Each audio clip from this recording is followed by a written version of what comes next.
After a decade of having a crush on Miguel, I finally realized it was all for nothing.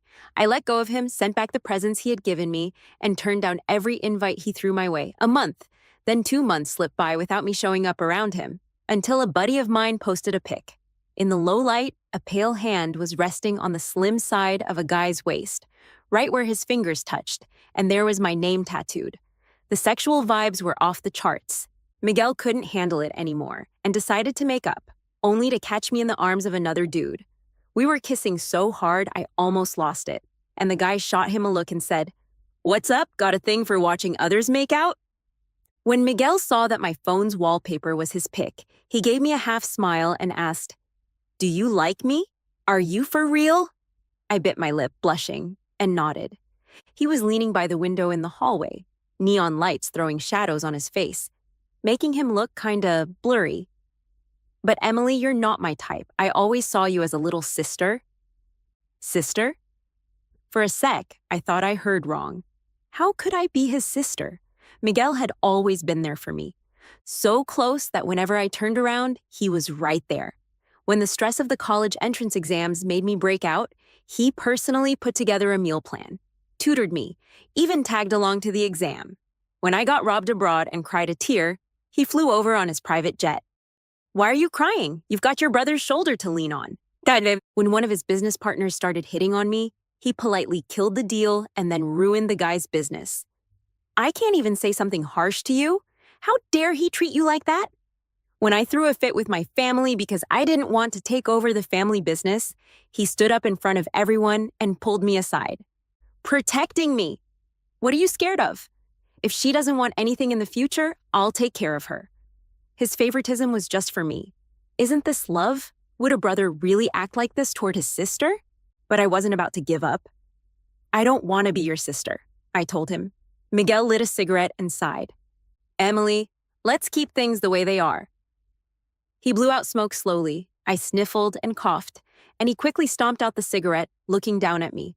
"Lovers break up, but family ties are forever, you get it?" I shook my head. "You're still young. Try dating around. You'll figure it out." I grabbed his hand tight. "Miguel, I know the difference. I've liked you forever.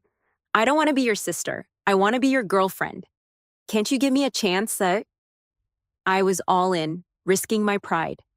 But he stayed silent. Silence was an answer too. Tears streamed down my face uncontrollably. He just stared at me, a hint of impatience in his eyes. By the time I finished crying, I felt exhausted and kinda stupid, like a kid crying for attention. This version of me was too pathetic. I slowly stopped crying. Miguel pulled his hand away, making sure I'd totally give up on us. Maybe on him altogether. The smile faded from his lips and he looked cold, like he couldn't care less about dealing with me. Girls who throw themselves at someone lose all their value. The words I wanted to say got stuck. This was the end of it. Saying more would just make me feel worse. So I forced a smile. "Got it, Miguel. I didn't cling to you." I wiped my tears. The air was so still. All I could hear was the rain tapping outside. "Need a ride?" he asked. I shook my head. "No, thanks." He seemed like he wanted to say more, but just nodded curtly. "Take care of yourself." Okay. I turned and walked away. I hailed a cab back to school, rain still pouring. Using my bag to shield my head, I huddled under the school gate to dodge the downpour. Soaked, I wiped my face, not sure if it was rain or tears. Just as I was about to dive back into the rain, someone held out an umbrella. I looked up. It was one of my classmates, Ethan, I think. I took his kind offer, but didn't expect to still end up sick, half asleep at night, burning up. Maybe this was heartbreak pain. Maybe you need to go through a tough time to fully heal. On the way home that weekend, my mom called. "Sweetie, have the driver take you to Miguel's first. We're having dinner there tonight." Thinking of Miguel's face, I refused. "Mom, I'm not feeling great. I don't want to go." "Miguel's family is celebrating something today. Just stop by and show your face. Then you can head home, okay?" I thought about it and agreed. After hanging up, my childhood friend Lily sent me a pic. "Miguel bought you a necklace. Big spender. P.S. If you already got it, forget I said anything." She saw him at an auction last week and sent it over. Why didn't you post about it? My heart raced. I'd loved that necklace for ages and had mentioned it to Miguel before, but when I walked into his house, the necklace was on someone else's neck. It was Sophia. My mind went blank for a sec. It wasn't until she greeted me with a smile that I came back to reality. Emily, you've grown up. You're looking more beautiful than ever. I forced a smile, holding back my feelings. Hey, Sophia. Sophia was amazing. Same age as Miguel, part of our group. She could match him in status and ability. Miguel had always admired her. At that moment, even if I was naive, I could tell today's gathering was set up by the elders to pair them up. I wasn't too upset, just curious. Why that necklace? Why did it have to be that one? I looked up and our eyes met. Miguel frowned slightly, quickly looking away. He didn't seem happy to see me. After all, we had everything out in the open, and I shouldn't have been so clueless to show up at his arranged date. In the past, when rumors about them circulated, I'd tested the waters by asking Miguel if there was any chance.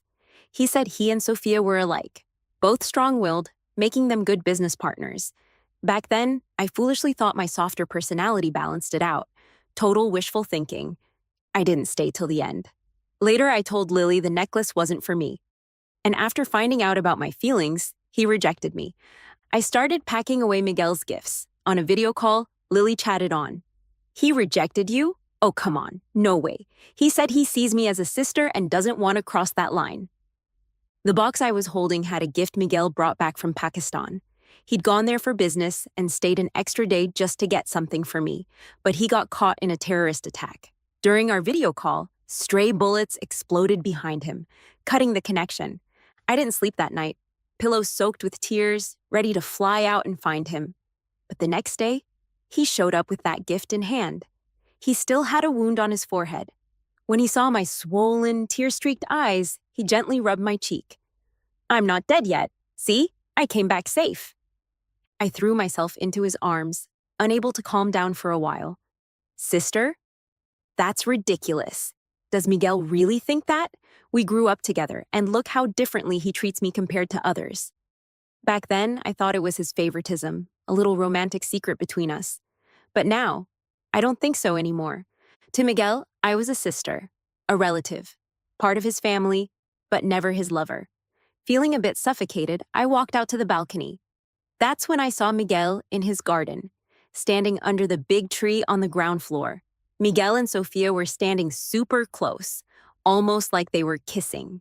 Out of the corner of his eye, Miguel seemed to glance my way, like someone caught spying. I quickly stepped back inside.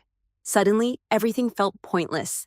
As I pulled the curtains closed, a bitter thought crossed my mind. Was Miguel doing this on purpose? Trying to make sure I completely gave up on him, but what he didn't know was that my heart had already died that rainy day. I stopped paying attention to them after that. I just wanted to return all the gifts Miguel had given me. Lily's birthday was at our usual spot. When I arrived, our friend Owen had just walked in from outside. I saw Miguel next door having dinner. I invited him over, but he said he'd cover the bill and wouldn't join us. Guess who he's having dinner with? He had a gossiping look, and Lily, trying to spare my feelings, was about to cover his mouth. But it was too late. He already said it. With Sophia. Can you believe it? The two most successful people in our group finally got together. Wait, but what about Emily? Can you stop talking for once? Is it really that hard? Lily threw a cushion at him. Owen looked confused. Lily? What's up? Did you eat something bad? I'm just saying, Emily, why are you so worked up? Lily rolled her eyes and turned to comfort me. Don't be upset, men come and go, out with the old, in with the new. I smiled. It's your birthday. Don't worry about me. My wish is for my best friend to be happy. Forget about Miguel. Does he even realize how rare it is to love someone for so many years? What a fool. Listen, here's my advice. Go book a male model. Make him dote on you. Revolve his whole world around you. Trust me, you'll be so into it, you won't even think about Miguel anymore. And then let Miguel regret it. Even if he were a god, you wouldn't give him a second glance. A male model? Regret? Lily, what kind of wild ideas are you coming up with now? Owen chimed in. As they argued, I stepped out for some fresh air. Looking down, I saw a familiar figure surrounded in the alley below. His arms were covered in cuts, clothes torn. When he lifted his face, I realized it was Ethan. We'd been classmates for 3 years, and I never imagined Ethan's family was struggling so much. I helped him, then gave him some money to help pay off his debts. Use the rest to cover your grandma's medical bills. It's my way of repaying the favor for that umbrella on that rainy day. He stood there, stunned, eyes slowly turning red. The young guy clenched his fists tight, veins bulging, pale skin illuminated by the streetlight, looking fragile, almost shattered. He said he'd pay me back as soon as possible, or if I ever needed anything, I could always come to him. Sometimes fate works weirdly between people. Or maybe when you look back on a decision, you realize you didn't even know why you made it. And that's how Ethan, kinda unintentionally, became my first boyfriend. In my mind, he'd always been cool and aloof. I heard from my roommates his name often popped up on the confession wall, but he was never into that. Instead, he started a business venture with some seniors early on. He'd won tons of awards in entrepreneurship competitions and was top of his class, always with his own goals, very distant from me. Back then, my life was all about studying and staying close to Miguel. So now, with roles reversed, I was curious. What would it be like in a relationship where someone is endlessly attentive and only has eyes for you? Would it make me feel cheap? By senior year, there were fewer classes, and Ethan was nailing his role. When we were together, he always took the lead. Despite being busy with his career, he still prioritized me, even though our relationship initially had money involved. A month, then 2 months passed, and with hormones high, we started holding hands, hugging, acting like a normal couple. I didn't try reaching out to Miguel anymore. Lily told me she and Owen ran into him once while out. He asked about me. Lily accidentally let it slip that I was seeing someone. Miguel's face darkened, and after a cold laugh, he didn't even say goodbye, just left. What do you think that means? I didn't know, but that night I got a message from him. So you finally made something of yourself. It was vague and out of context, so I didn't reply. By then, time had passed. When he called, Ethan and I had just left the library. Are you on campus? In the sunlight, Ethan held up an umbrella for me, quietly turning his head away. He was giving me space. I hummed an acknowledgement even though Miguel and I weren't lovers. Our family's relationship made it impossible for us to be enemies. Besides, he hadn't really done anything wrong to me. He just didn't like me, that's all. I'm at the university for a forum and happened to grab your favorite little cakes. He said it in his usual tone, like my confession was just a minor thing in the past. I wasn't paying attention and tripped over a small stone on the path. Ethan quickly caught me, softly reminding me. Careful. Coming back to reality, I declined Miguel's offer. No thanks. Miguel, I'm on a diet and cutting out sugar. There was a moment of silence before he spoke again, his voice carrying a faint tremor. How about we grab a meal instead? I've already made lunch plans with my boyfriend. For a long moment, there was no response. Then I heard his heavy breathing, mixed with disbelief. Boyfriend? Miguel? Lily wasn't lying. I really do have a boyfriend. As I turned the corner, I saw Miguel standing in front of my dorm. His refined presence caught every girl's eye as they passed by. He saw me too.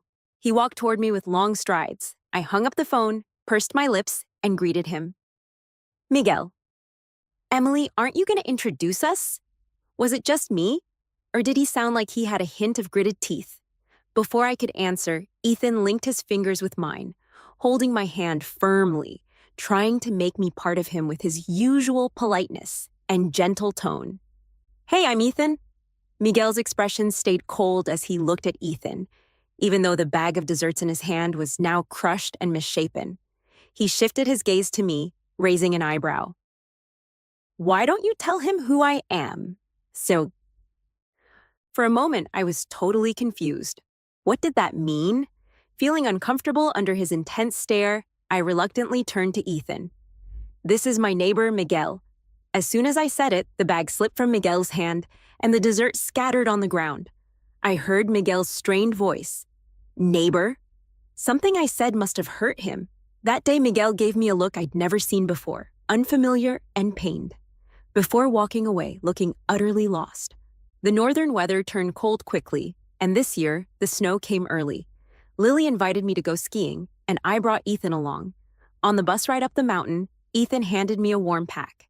When we got off the bus, he discreetly wrapped a scarf around my neck, bundling me up snugly. Snowflakes fell on his hair, on his eyelashes, covering him with a light dusting of white. I smiled. Ethan, your eyelashes are so long. Has anyone ever told you that? He smiled faintly, shaking his head. No. Well, now someone has. Think we could balance a matchstick on them? After putting a hat on me, he lowered his lashes. You can try later. For now. Yeah, give me your hands so I can help you with your gloves. I obediently stretched out my hands. Ethan was that kind of guy. Attentive, thoughtful, and gentle. Most importantly, he was emotionally stable. Being with him made me feel safe. This was the first time I'd introduced him to my friends. Lily was the most excited, pulling me aside to whisper, Emily, your boyfriend is way too handsome. I told you the best way to get over one relationship is to start a new one. Oh, by the way, Miguel is here too, but he looks busy with business. I nodded. We were part of the same social circle, so avoiding him completely was impossible. Trying too hard would just make it seem like I still cared. Ethan brought over a thermos cup. You were coughing earlier. Drink something warm to soothe your throat. I smiled at him. You and Lily should go get your gear. I'll watch you ski. Honestly, I'm pretty bad at sports. And after all these years, I still haven't learned how to ski. I'll take you skiing. His gaze was intense, and he didn't seem to be joking. You're good at it? Very good, he said without the slightest hint of modesty. Feeling tempted, I changed into my ski gear with him. Lily and Owen were already having a blast on the slopes, looking so cool racing down in the sunset glow. Maybe Ethan noticed the envy in my eyes because after helping me put on my goggles, he tucked my hair into my hat. I'll hold you while we ski. Huh?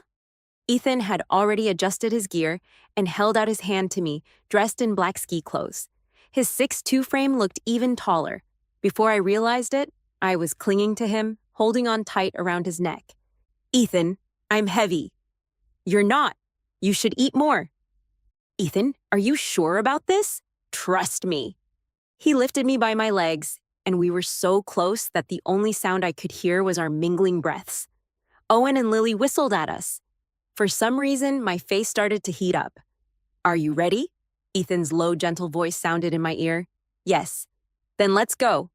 The moment we started sliding, I couldn't help but scream. Ethan, I'm here. Aw, Ethan. Emily, look at the sunset. It's beautiful. I never knew Ethan was such a skilled skier. Later, he took me skiing in all sorts of ways, letting me experience it to the fullest. When I finally stopped to catch my breath, I suddenly felt someone's gaze on me. I glanced to the side and saw Miguel. I didn't know when Miguel had arrived, but he was already dressed in ski gear. I remembered the past. It was always Miguel who taught me how to ski. He was patient, holding my hand and teaching me over and over, but I still couldn't get the hang of it. Every time our friends laughed at me, Miguel would scoff at them. Go play somewhere else. Don't distract my Emily from learning. In truth, Miguel was right. Reliance and habit do fade with time. Now, I don't need him anymore. The others started cheering for Miguel and Ethan to race. After all, they were the best skiers there. I grabbed Ethan's hand and shook my head. Miguel made a clicking sound in annoyance. What's the matter? Afraid I'll beat him? Don't worry. Ethan squeezed my hand. All right. Miguel's expression immediately darkened. His gaze fixed on our joined hands, growing more intense, as if he could burn a hole through me. They took the ski lift up, and Lily came over to me. I don't get it. Why would Miguel agree to this race? Is he jealous? I shook my head. I don't know. Wasn't he the one who told me to date a few people and see what it's like? Besides, would a brother get jealous over his sister? When the race started, the crowd went wild. I found myself silently rooting for Ethan. After all, Miguel was an expert skier. At first, everything seemed fine, but halfway through, Miguel and Ethan got closer and closer. As they neared the finish line, Miguel was slightly behind. Then his ski accidentally, maybe not so accidentally, hit Ethan's. Ethan fell, Miguel crossed the finish line first. Only those who've skied know how painful it is to fall at high speed. Emily, look! Miguel skied over to me, like he was about to say something smug, like Ethan wasn't worth my time. But I just looked at him coldly. Was that fun, Miguel? Was it worth it? Ignoring the shock in his eyes, I rushed over to Ethan. Are you okay? It doesn't hurt. I'm fine. How could he be fine? He couldn't even stand up. I'm really okay. Ethan remained gentle, but I could see his hands and legs trembling. Normally, I have a good temper and a soft personality, but now it felt like there was fire burning in my chest. I ran back to Miguel.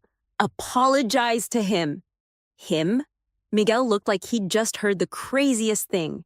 Emily, do you even know what you're saying? I do, Miguel. You knocked him down. I saw it. So what? You're gonna take the side of someone you barely know over me? I stared at him in silence. Miguel's brow furrowed deeply as he looked at me in disbelief. Emily, do you? I cut him off. I like him. Is that so hard to believe? And by the way, he's not someone I just met. I've known him for a long time. I spoke each word clearly. His name is Ethan, and he's my boyfriend now. For a moment, everything went silent, so silent that even our friends held their breath. Everyone knew that for years. My eyes had only been on Miguel. I was his little shadow. Everyone assumed that eventually we'd end up together. I thought so too. But everyone missed one important detail. If someone truly likes you, why would they make you wait? The tension hung in the air. Lily nudged Owen, trying to get him to pull Miguel away. But Miguel, his eyes reddening with anger, lashed out. He kicked over his snowboard, sending snow flying into the air. Then he shouted at me, "Fine. All these years I've wasted my time caring about you." With that, he stormed off, disappearing into the wind and snow. I went back and slowly helped Ethan to his feet. The private ski resort had its own medical team. After an examination, they found Ethan had a few soft tissue injuries, and his knee and ankle were slightly dislocated. Throughout it all, Ethan remained calm and gentle, reassuring me not to worry. Even when the doctors were resetting his dislocated bones, Ethan didn't make a sound. I felt a sting in my nose, and after the doctors left, I sat beside him. I'm sorry, I didn't know something like this would happen. I also didn't know Miguel would do something like that. In the soft, warm light, Ethan's gaze was especially gentle. He held my hand and gave it a reassuring pat. It's okay, Emily. Thank you for bringing me to meet your friends. I'm really happy. Ethan was always like this, always gentle. When I left his room, I ran into Miguel, leaning against the wall in the hallway. We just stood there, silently looking at each other. In the end, he sighed and walked toward me. He reached out, like he used to pat my head, but I moved away. What? Are you scared of me now? He frowned. You're being so guarded with me now? Miguel, I have a boyfriend. So, it's not right for us to have this kind of close contact anymore, contact that might be misunderstood. I didn't want to fall into the trap of assuming he liked me just because of a small gesture. That chapter had ended. Even if we were like brother and sister, there needed to be some boundaries. Miguel clenched his jaw, the corners of his lips twitching. You ungrateful little thing. How long have you been with him that you're already defending him like this? Do you like him that much? I just think I should respect this relationship. And showing respect means pushing me away? Miguel, I called his name. In the past, when Lily and the others called him Miguel, I'd always softly call him by his first name. But after the last time, I started calling him Miguel. I think my actions made my feelings clear. You were the one who said that girls who make the first move lose their value. Did you forget? He let out a frustrated laugh. You're still holding a grudge? It's not a grudge. I stepped past him. I just don't like you anymore. After that day, I didn't see Miguel for a long time. I'd occasionally hear people say the project he and Sophia were working on was a huge success. They said the two of them were a powerful team, and something good was bound to happen between them soon. I didn't care much and spent most of my time in the dorm, working on my thesis. The rest of my time was spent with Ethan. He introduced me to his friends and told me about the project he and his senior colleagues were working on. Sometimes when they were busy, I'd quietly sit in their office, working on my own stuff.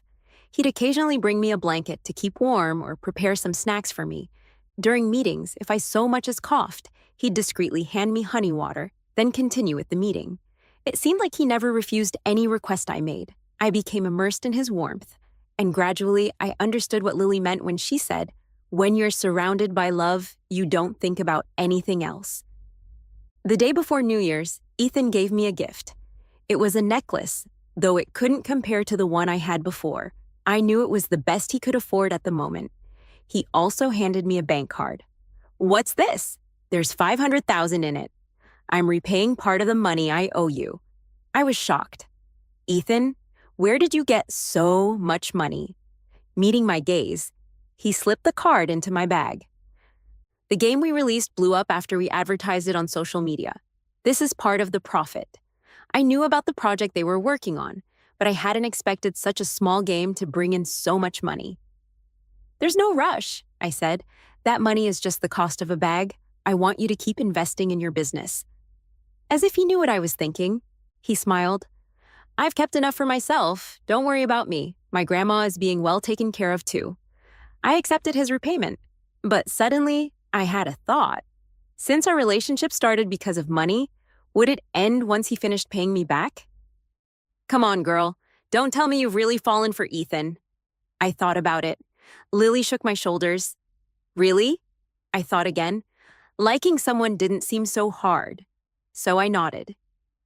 Images of Ethan filled my mind. He was a calm, gentle person, always patient with me.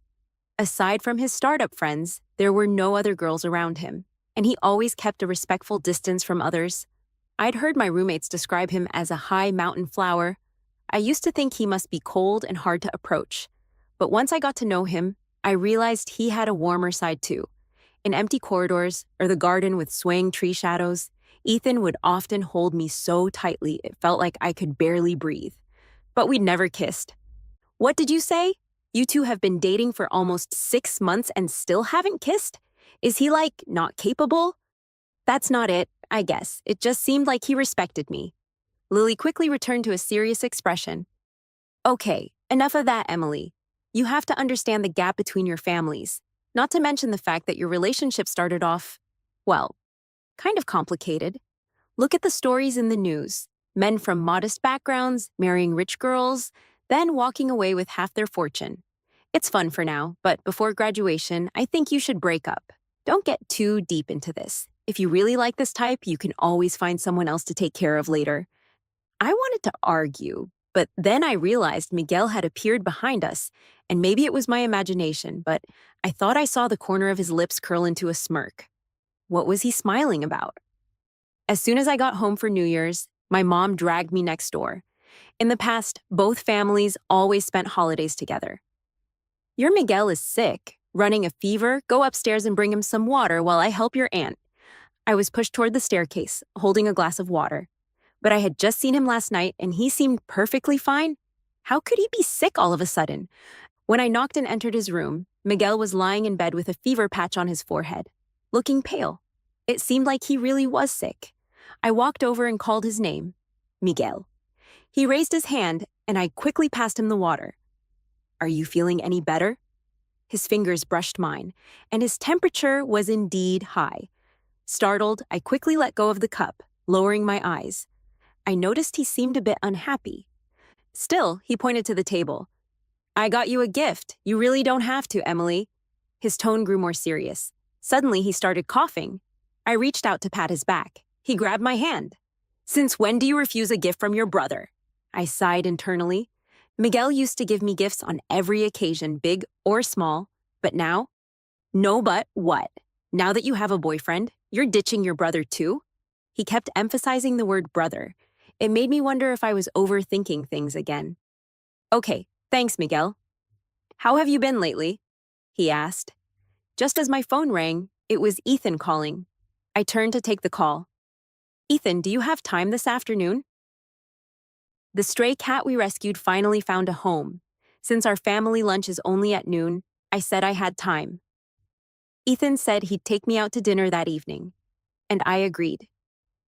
After hanging up, I noticed Miguel's face had darkened slightly, but soon he regained his earlier composure and smiled. So, not joining them for the flower arrangement this afternoon? I pressed my lips together and nodded. At the dinner table, my mom brought up the topic of Miguel and Sophia. She asked if they were dating. Miguel was quick to deny it. No, we're just working on a project together. My mom smiled. Sophia is a great girl. You should hurry, or some other guy might swoop in. Right after she said that, Miguel's eyes landed on me. I wasn't sure what he was thinking. Miguel's mom laughed too. You shouldn't just worry about Miguel. You should also think about Emily. She's already 22. I quickly put my chopsticks down, waving my hands. I've got it under control. Look at how scared the kid is. I was just about to say that Owen has good looks and character. No, not Owen. That boy's a bit too single-minded, kind of clueless. My mom said with a grin. At that very moment, Owen relaxing at the Hot Springs Hotel with Lily sneezed. After dinner, I excused myself to leave. But Miguel decided to come back with my dad, saying he needed to trim the garden's grass. I went upstairs to pack my things as I passed the room where I kept gifts. I paused for a moment, then placed the gift Miguel had just given me inside, without opening it. When I headed downstairs, I heard my dad shout, "Emily, call an ambulance. Your brother Miguel hurt his foot." At the hospital, Miguel looked at me apologetically.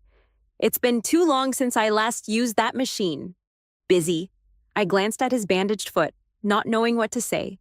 I checked my phone instead. Ethan had sent a message saying I should handle things and not worry. He also asked if I needed him to come to the hospital to help. "Is there something important?" "If you have other things to take care of, go ahead." "I can manage," Miguel said, always the considerate one. I looked at his injury. Honestly, he didn't really need me, did he? "So, when you leave, could you help me get a bottle of water?" He smiled.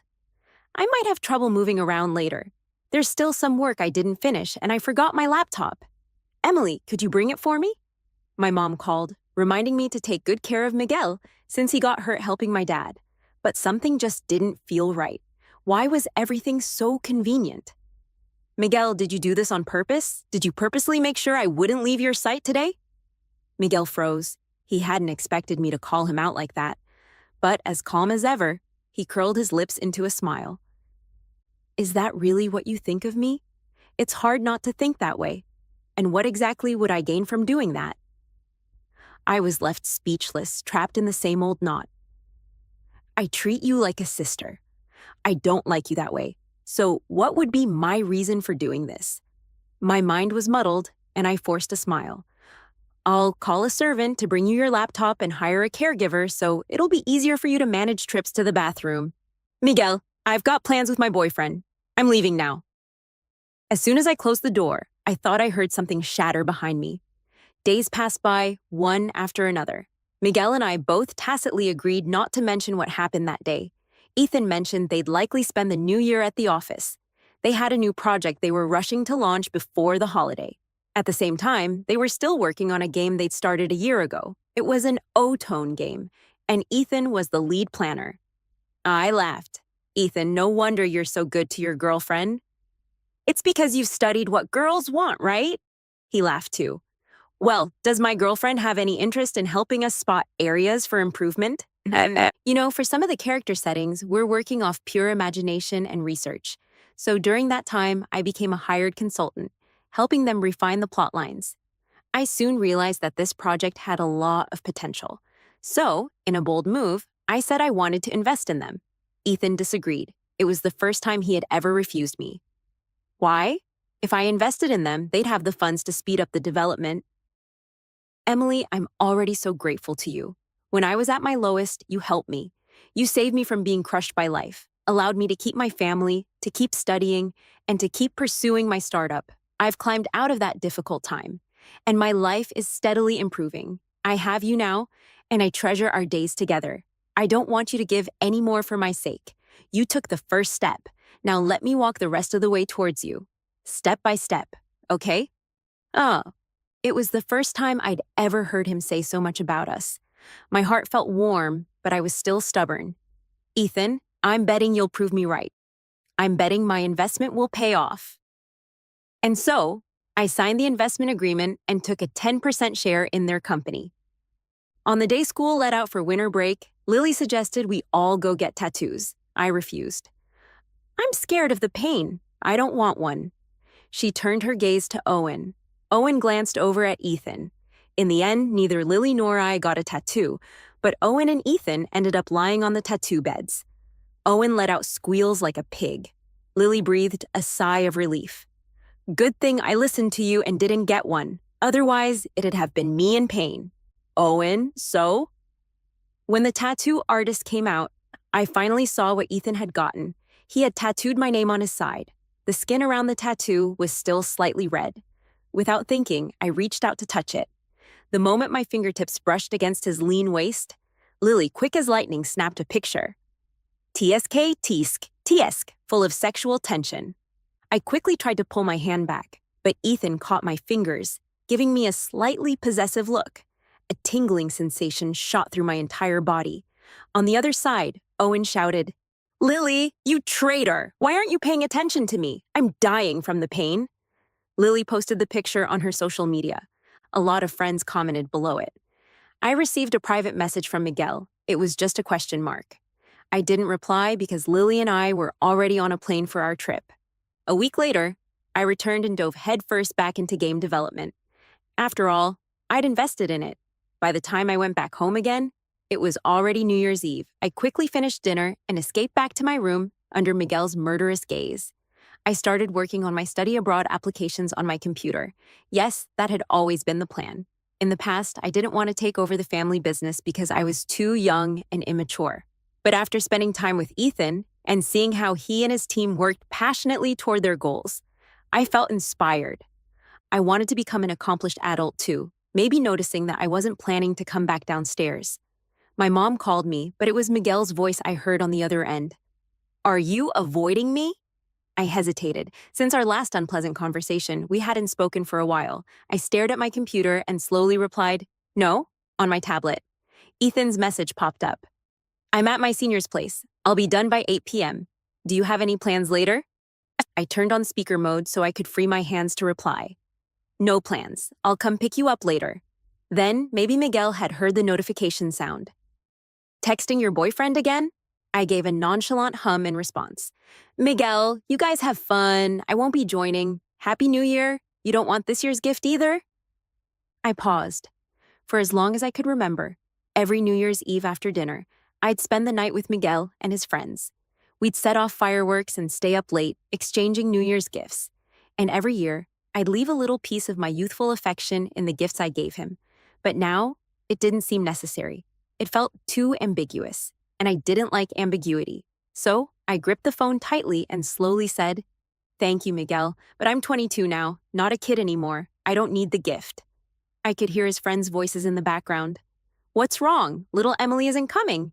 You don't get it. She's spending time with her boyfriend. Didn't you see Lily's post?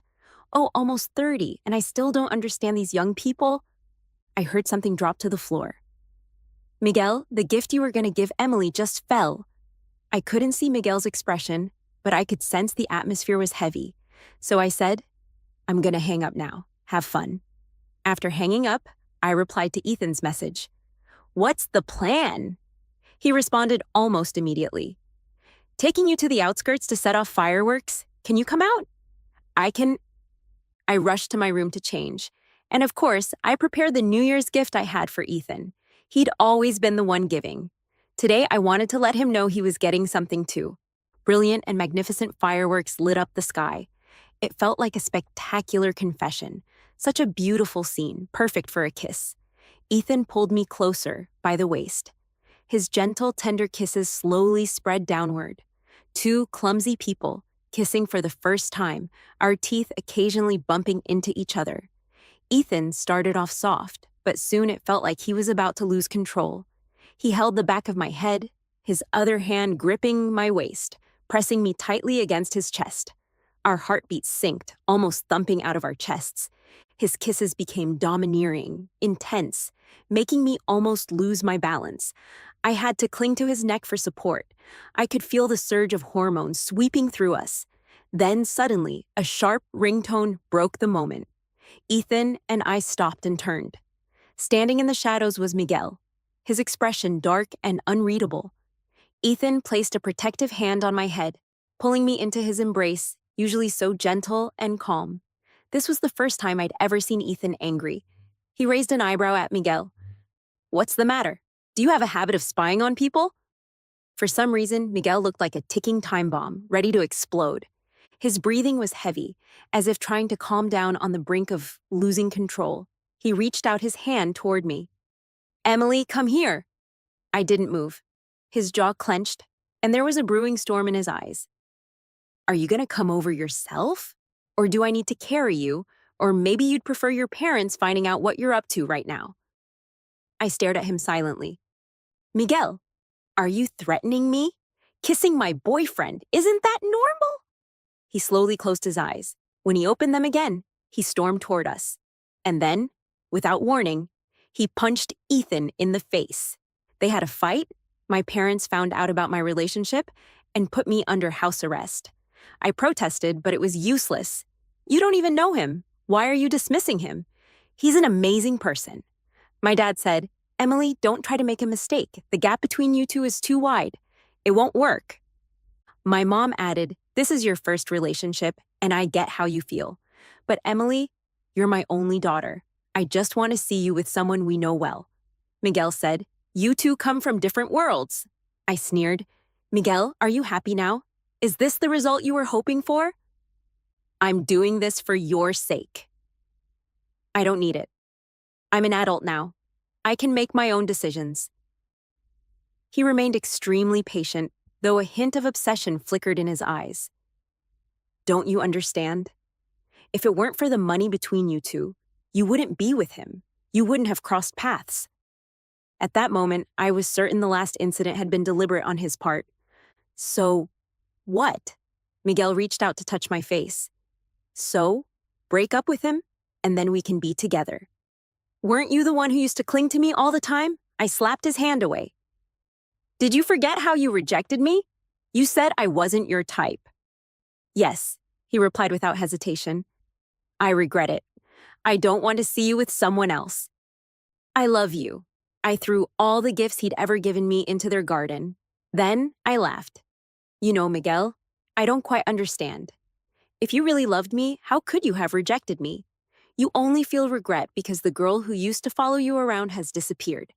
And it makes you uncomfortable because I was the one who confessed, and you were the one who rejected me. You think the person who should be cool and indifferent should be you. You think I should be heartbroken, clinging to you, not moving on to a new relationship 6 months later." He shook his head in confusion. "No, that's not it. Miguel, you were the one who said girls shouldn't be too forward. It makes them look cheap. So now you'll just have to watch me fall in love with someone else."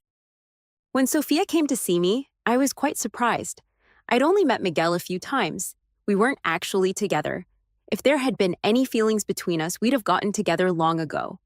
It felt like she was saying this to me, but also to herself. Sophia sighed. "Miguel likes you. These days, it seems like everyone's telling me the same thing." "And so what? What does that have to do with me?" I didn't want to entertain the conversation. "He rejected me himself, said I was like a sister. And now he's saying he likes me? Doesn't he find himself ridiculous?" Sophia agreed. "That's why I said he deserves to lose you. Anyone could see how different he is with you. But he couldn't see it himself." I pursed my lips and said nothing. I remembered that night in the rain, the way Miguel looked at me with such unfamiliar impatience. If someone likes you, would they look at you like that? He used to think that being family was better than being lovers. Because once you fall in love, you face arguments, adjustments, even the risk of breaking up. He didn't want to lose me. He didn't want to ruin that relationship, so he kept things the same. But what he forgot is that even family members eventually grow apart and start their own lives. And once that bond is broken, there's no going back to the way it was. So when he saw me with someone else, he couldn't sit still anymore. He regretted it. Sophia was analyzing his feelings. But I didn't care anymore. "I'm not here to speak on Miguel's behalf," she added. She just wanted me to see things clearly, to be certain of my choice. Sometimes when someone misses their chance, It's just gone.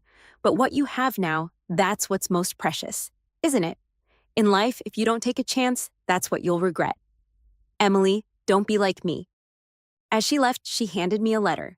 My parents wouldn't let Lily or Owen visit me, so they had to send the letter through Sophia. Inside was a bank card. Just like before, Ethan had paid me back double the amount.